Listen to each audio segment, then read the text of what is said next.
السلام علیکم امی جان۔ وعلیکم السلام ورحمۃ اللہ وبرکاتہ۔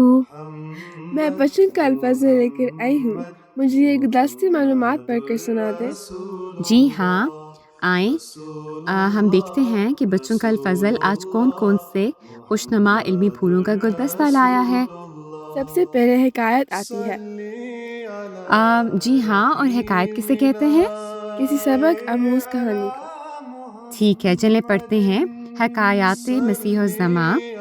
تو آج ہمارے پاس ہے دعا اور پودے کی مثال۔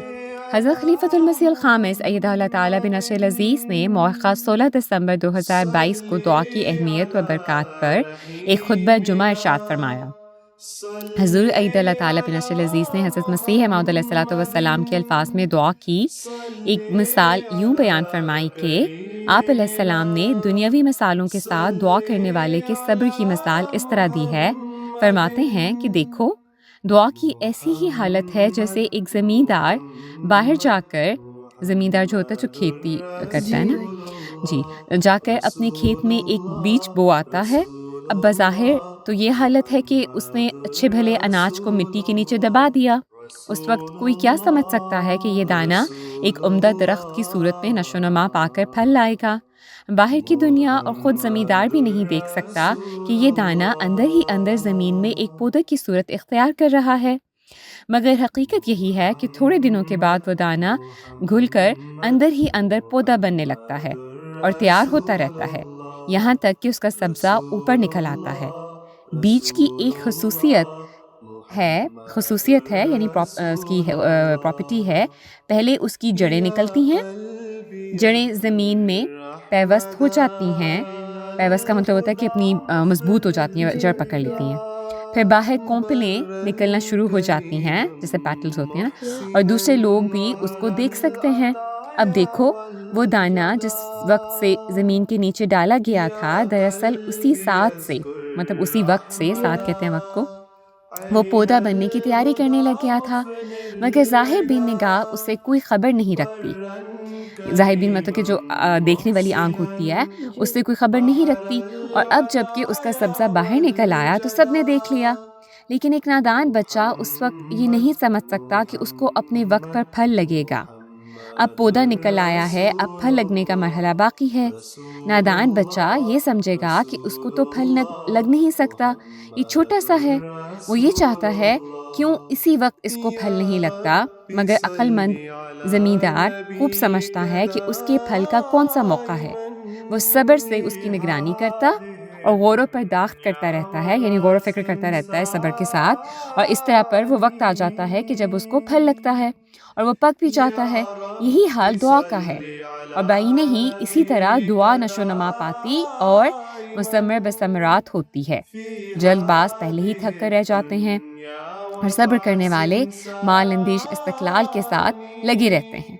ٹھیک ہے، جب آپ دعا کرتے ہو تو تب بھی آپ صبر کے ساتھ اس کا پھل دیکھنے کے لیے انتظار کرتے ہیں نا۔ دور اندیش لوگ جو ہیں، نتیجے کو صبر سے دیکھنے والے لوگ جو ہیں، وہ مستقل مزاجی سے اپنے کام میں لگے رہتے ہیں، دعاؤں میں لگے رہتے ہیں اور اپنے مقصد کو پا لیتے ہیں۔ ٹھیک ہے، یہ ہے ملفوظات جلد چہارم صفحہ 417 ایڈیشن جو ہے وہ 1984 کا ہے، اور خطبہ جمعہ فرمودہ 16 دسمبر 2022 میں سے لیا گیا ہے۔ ٹھیک ہے، تو آپ کو کیا سمجھ لگی اس میں سے؟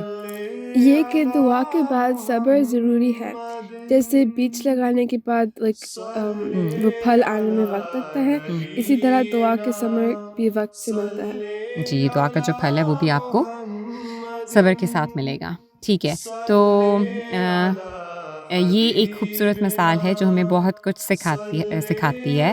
ٹھیک ہے، تو اس کے بعد کیا ہے؟ گلدستے کا اگلا پھول کون سا ہے؟ ہاں جی، گلدستہ کا اگلا پھول ہے، یہ سوال و جواب ہیں جو احمدی بچے حضور انور ایدہ اللہ تعالیٰ بنصر العزیز سے پوچھتے ہیں۔ چلیں پڑھتے ہیں ان کو۔ تو اس میں صحابہ کرام رضی اللہ تعالیٰ رضوان اللہ علیہ کے ساتھ یادگار واقعہ۔ مجلس خدام الحمدیہ امریکہ کے مڈ ویسٹ ریجن کے ایک خادم نے سوال کیا کہ حضور کو نوجوانی میں مختلف صحابہ کرام رضوان اللہ علیہم حضرت مسیح موعود علیہ الصلوۃ والسلام کی صحبت میسر آئی ہوگی۔ پیارے حضور از راہ شفقت صحابہ کرام رضوان اللہ علیہم کے ساتھ کوئی یادگار واقعہ بیان فرمائیں۔ اس طرح وہ پوچھ رہے ہیں جو خادم ہے نا حضور سے. تو حضور انور نے سوال کے جواب میں وفد کو اصحاب احمد علیہ السلام کی چند ایمان افروز یادیں سنائیں. فرمایا کہ بچپن میں یا 15-16 سال کی عمر میں صحابہ رضوان اللہ علیہ میں سے لمبی چوڑی سیٹنگ تو نہیں ہوئی. میں مولانا غلام رسول رجی کی صاحب رضی اللہ تعالیٰ عنہ کے پاس گیا ہوں. وہ بیٹھتے تھے، بڑے دعا گو تھے. ان کو دعا کے لیے کہو تو دعا کے لیے ہاتھ اٹھا لیا کرتے تھے. جی حافظ شاہ جہاں پوری صاحب رضی اللہ تعالیٰ عنہ تھے، بڑے علمی آدمی تھے. انجمن کے کوارٹرز میں رہتے تھے. ان کے پاس میں جاتا رہا ہوں. ان کو علم بھی بڑا تھا اور بوڑھے ہو کر بھی ان کی یادداشت بڑی اچھی تھی. جی کمرے میں شیلف لگے ہوئے تھے، کتابیں ہی کتابیں پڑھی ہیں. ان کو پتہ تھا کہ فلاں شیلف میں فلاں کتاب ہے، اس کو نکالو. جن کے ساتھ میں جاتا تھا وہ ان سے علمی گفتگو کرتے تھے. تو یہ چیزیں یاد ہیں. تو کہتے ہیں کہ حضرت مسلمہ رضی اللہ تعالیٰ عنہ کا بھی صرف جانا اور بیٹھنا اور چھوٹی موٹی باتیں سننا، ان کے ارشادات یا ان کا خطبہ دینا، ان کی تقریریں کرنا بھی یاد ہے، لیکن مجھے تقریریں یاد نہیں. جی حضور انور نے فرمایا کہ میرے دادا حضرت صاحبزادہ مرزا شریف احمد صاحب رضی اللہ تعالیٰ عنہ صحابی تھے. حضرت مسیح موعود علیہ السلام کے سب سے چھوٹے بیٹے تھے. وہ بھی کوشش یہ کرتے تھے کہ ہماری تربیت کی جائے. مجھے یا میرے بھائی کو کہتے تھے اخبار خبریں پڑھ کے سناؤ. خود لیٹ جاتے تھے، مجھے کہتے تھے قرآن شریف پڑھو، اور خود سنتے تھے قرآن شریف. جی تو آپ رضی اللہ تعالیٰ عنہ آرام سے ٹیک لگا کے آنکھیں بند کر لیتے تھے. تو میں سمجھتا تھا کہ میں پڑھتا جاؤں گا، ان کو پتہ ہی نہیں لگے گا کہ. لیکن آپ پڑھتے ہوئے جہاں غلطی کرتا تھا، لیکن بتاتے ہیں کہ میں پڑھتے ہوئے جہاں پہ بھی غلطی کرتا تھا تو فوراً ٹوک دیتے تھے. نہیں، یہ آیت اس طرح نہیں، یہ لفظ تم نے اس طرح پڑھنا ہے. سن رہے ہوتے تھے تو ہمارا داؤ نہیں لگتا تھا.